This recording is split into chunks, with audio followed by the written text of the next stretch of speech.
Olá galera, beleza? Aqui é o Pedro, professor de Química, e venho falar com vocês sobre o capítulo 4, que fala sobre as leis ponderais. Bom, vamos lá. Antes de falar de leis, a gente tem que falar um pouco sobre o que é uma lei. Lei nada mais é que um resumo de um comportamento observado. E as leis ponderais são aquelas, galera, que relacionam a massa de um reagente e a massa de um produto dentro de uma reação química. Ou seja, a partir desse momento, eu tenho massa específica para os reagentes e massa específica para os produtos. Beleza?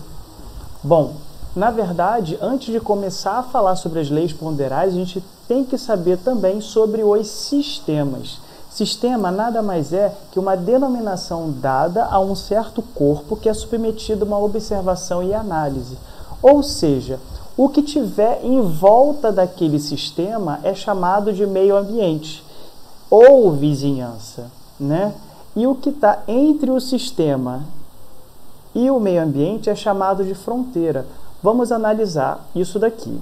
Bom, na verdade, a minha mão ela está mostrando que em volta dela tem o meio ambiente, dentro da minha mão aqui, nesse espaço redondo, é na verdade o meu sistema e a minha mão está fazendo uma fronteira.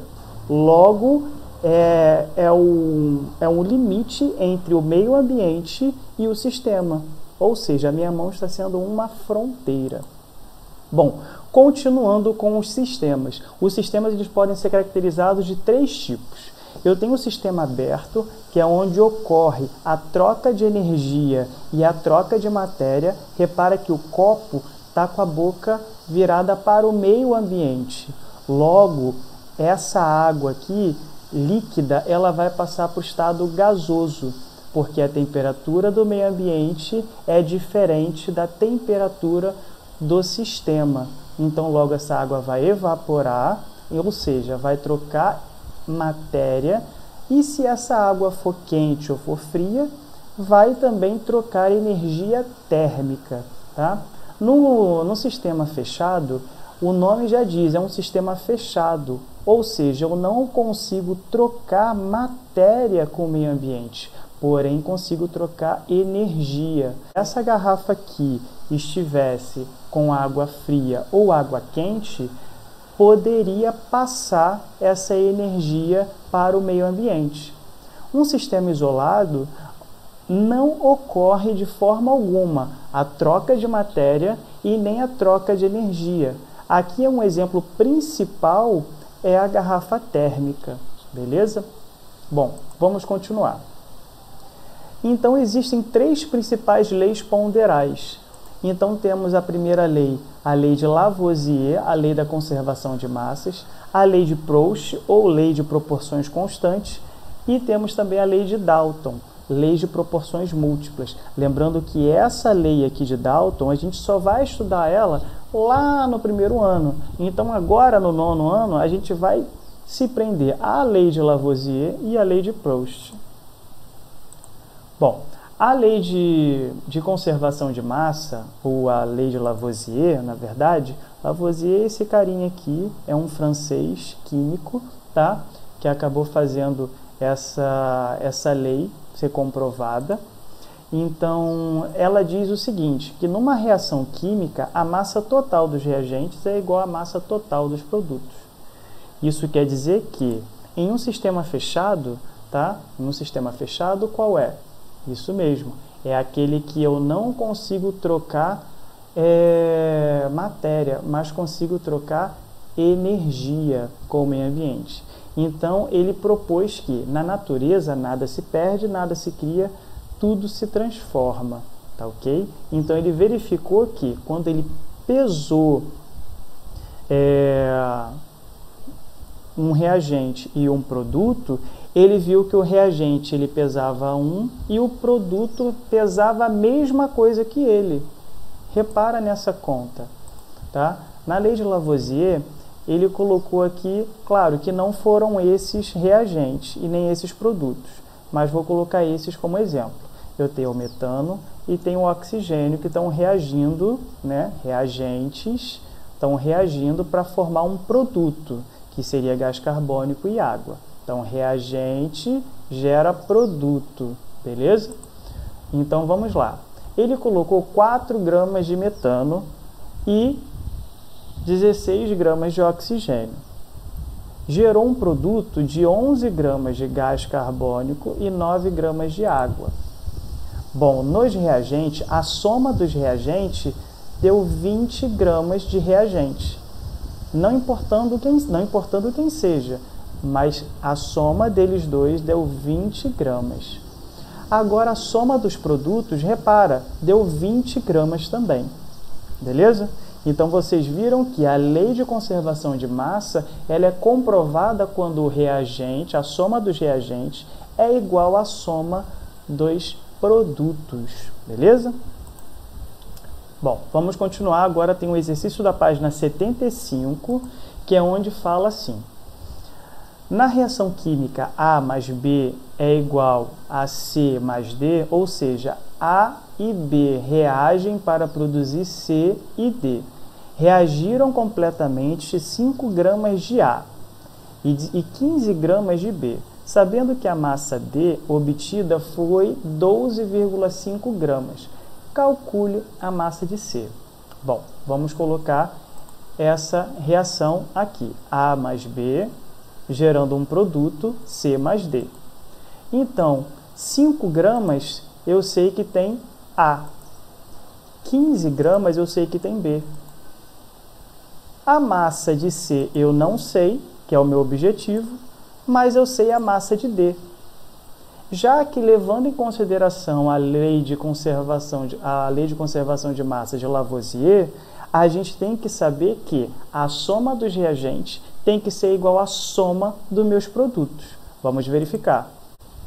Então, se eu pegar 5 mais 15 vai dar 20, e C mais 12,5, a gente tem aí uma incógnita, que é o C. Então, eu vou isolar o C e vou diminuir 20 com mais 12,5. O valor de C deu 7,5 gramas. Outra questão. A reação entre 23 gramas de álcool etílico e 48 gramas de oxigênio produziu 27 gramas de água. Ao lado do gás carbônico, a massa de gás carbônico obtida foi D. Então, vamos lá.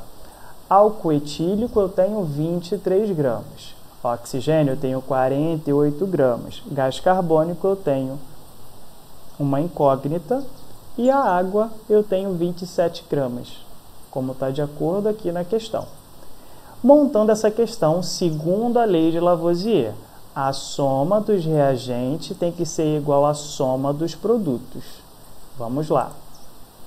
23 mais 48 é igual a M mais 27, correto? A soma dos produtos, a soma dos reagentes, desculpa, é igual à soma dos produtos. Vamos isolar o M e subtrair 71 menos 27. E subtrair 71 e 27. Resultado final, eu tenho 44 gramas.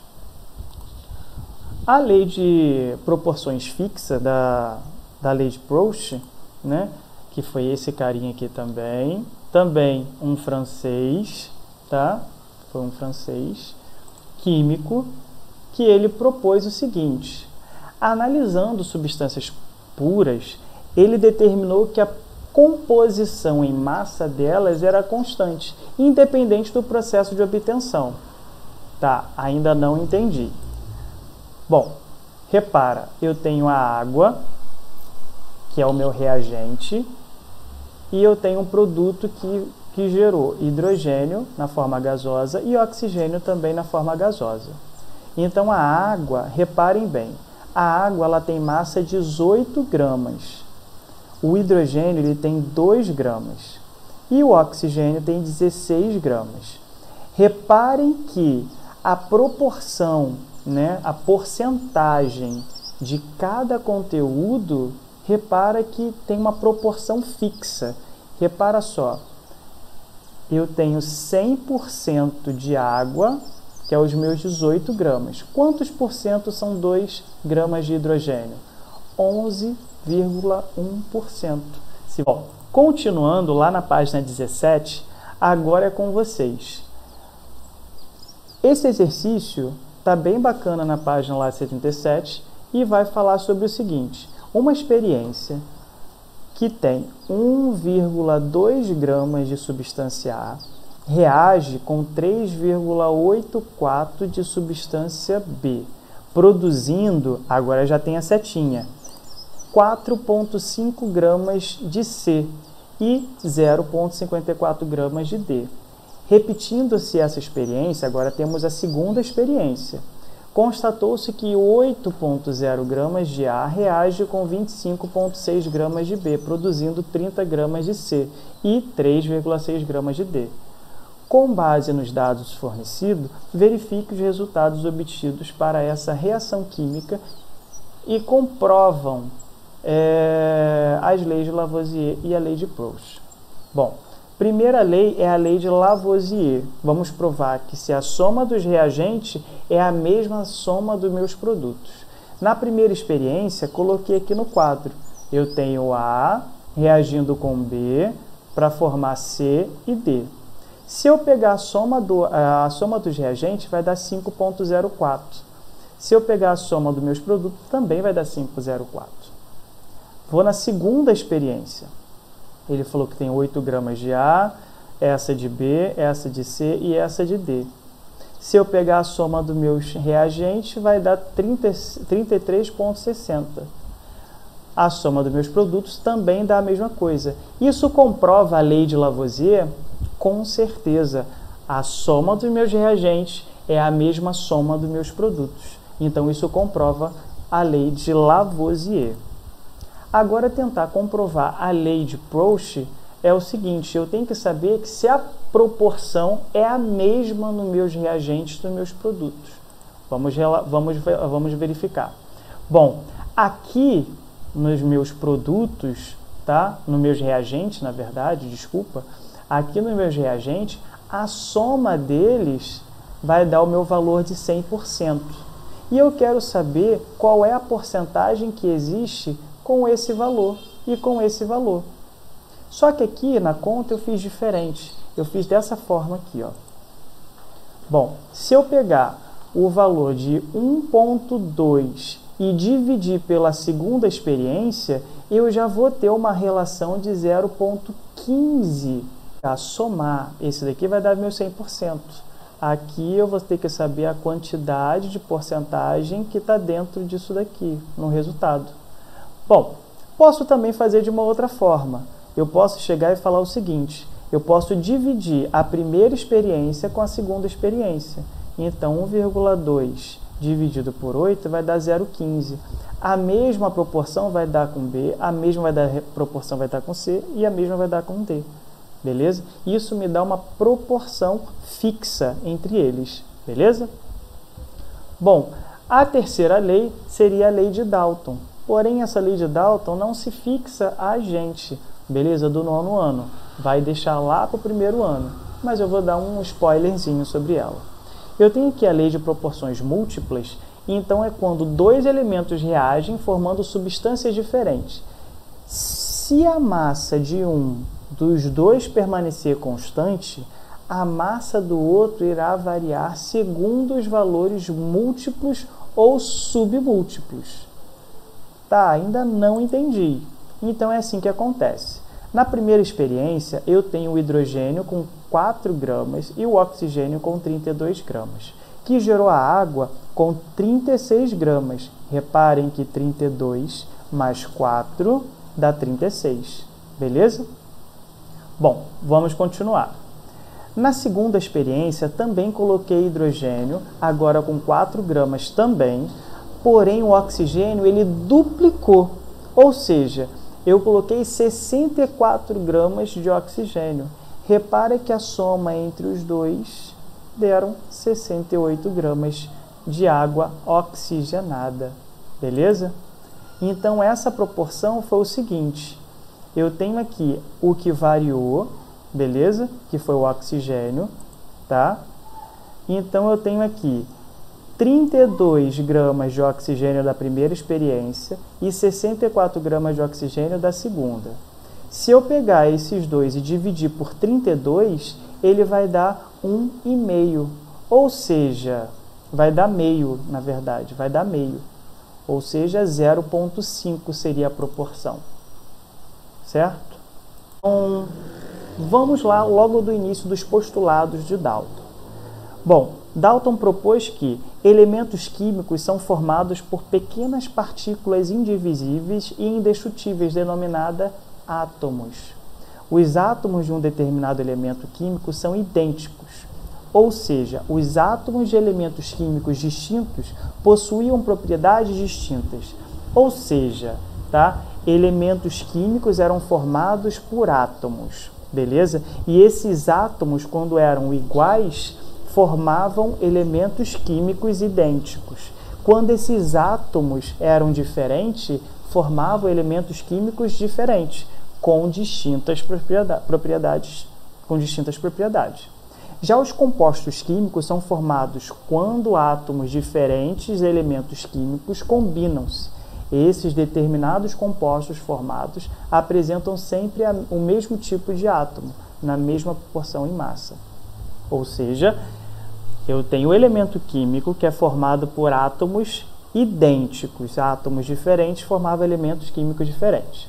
Então, o composto químico era a união de átomos diferentes, beleza? Formando os compostos químicos.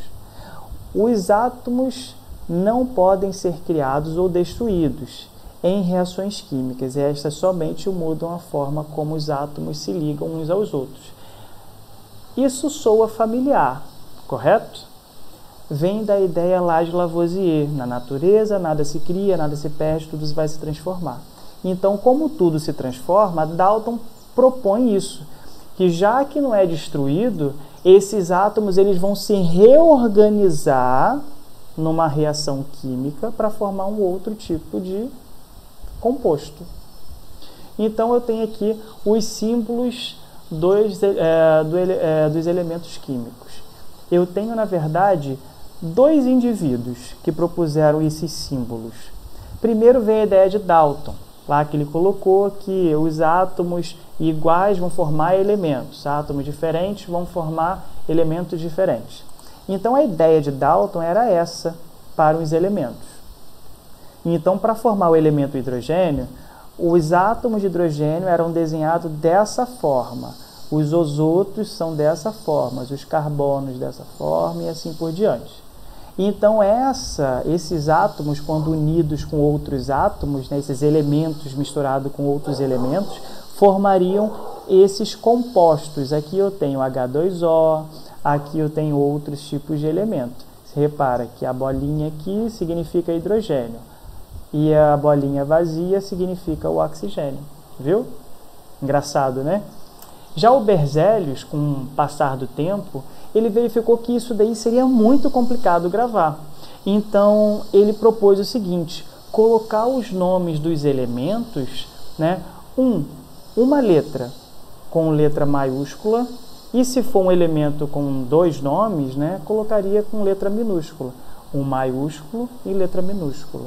Quando só é formado por o exemplo, o hidrogênio, que é só o H, o hidrogênio com H maiúsculo. E agora, quando eu tenho o zinco, que é ZN, o Z, a primeira letra, vai ficar maiúscula e o N vai ficar minúsculo. Ele colocou aqui o exemplo do ouro.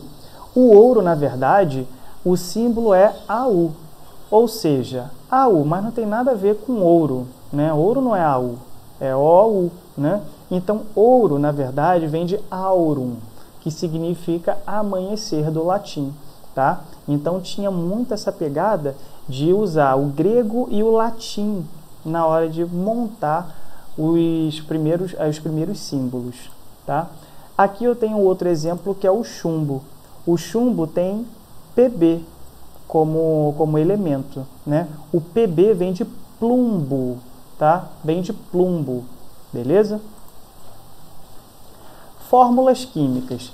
Aqui no 9º ano a gente só se prende só um tipo de fórmula química, ou seja, aquela fórmula molecular. No primeiro ano a gente vai falar de mais fórmulas químicas, mas agora a gente só se prende às fórmulas moleculares. As fórmulas moleculares foi Dalton que propôs, ou seja, ele determinou que o uso de índices numéricos que indicasse a proporção de cada átomo em determinado composto. Ou seja, a representação era parecida com isso daqui. Eu tenho um oxigênio para 2 hidrogênios, ou seja, oxigênio é um elemento O e o símbolo dele é O. O hidrogênio é o H maiúsculo porque ele é formado pela letrinha H do hidrogênio. Então eu tenho 2 hidrogênios, esse 2 aqui significa a quantidade de átomos de oxigênio, e esse O significa um oxigênio. Você vê que não tem nada aqui embaixo, quer dizer que só tem um, beleza? Diferente do SO3, o trióxido de enxofre, que significa o seguinte: eu tenho um elementozinho de enxofre, tá? Eu tenho um elemento de enxofre e tenho 3 átomos de oxigênio, beleza? Bom, testando seus conhecimentos lá da página 81. Após assistir a uma aula sobre sistemas químicos, um estudante foi para casa e, chegando à cozinha, observou uma série de situações na qual os conceitos vistos em sala de aula poderiam ser aplicados na cozinha. Havia uma panela com água fervendo, uma garrafa térmica contendo café e uma garrafa não térmica contendo água gelada. De acordo com o que foi visto em sala de aula sobre os sistemas químicos, o estudante pôde dizer que a panela contendo água fervente é um sistema. Olha só, o estudante pôde dizer que a panela contendo água fervente, na verdade ela não tem tampa. Se a panela está com água fervente, ela está em contato com o meio ambiente. Se ela está em contato com o meio ambiente, o sistema é aberto. Isso aí. Então, ela é um sistema aberto. Eu posso descartar essa e essa. Temos essas duas opções. Os demais sistemas seria a garrafa térmica. Ela é um sistema fechado ou é um sistema isolado? Isso mesmo. A garrafa térmica é um sistema isolado, beleza? E a garrafa não térmica é um sistema fechado, beleza? Que é a garrafa de refrigerante normal, beleza? Não, resposta correta seria a letra B, tá? Outra questão. Quando 96 gramas de ozônio se transforma completamente a massa de oxigênio comum produzida é igual a... Olha, vamos lembrar de uma coisa, que o ozônio só é produzido a partir do oxigênio, nada mais. Ou seja, se o ozônio é 96 gramas, o oxigênio então tem 96 gramas, beleza? Outra, uma lei química expressa a regularidade dos processos químicos, permitindo explicar e também fazer previsões do comportamento de fenômenos que pertencem ao contexto de aplicação dessa lei. Por exemplo, a lei de proporção constante de Proust expressa uma das mais importantes regularidades da natureza. Segundo essa lei, isso mesmo, tá? A composição química das substâncias compostas é sempre constante, ela é sempre constante, não importando qual a origem ou método para se obter, beleza? Bom, galera, é isso, tá? Muito obrigado, essa foi a aula, ela está um pouquinho comprida, tá? Passou um pouco do limite dos 15 minutos, mas eu acho bacana vocês terem essa oportunidade de estudar online, tá? Assim como você, está sendo um desafio para a gente como professor, mas vamos superar tudo isso, tá bom? Muito obrigado, tá? E fique com Deus. Tchau, tchau.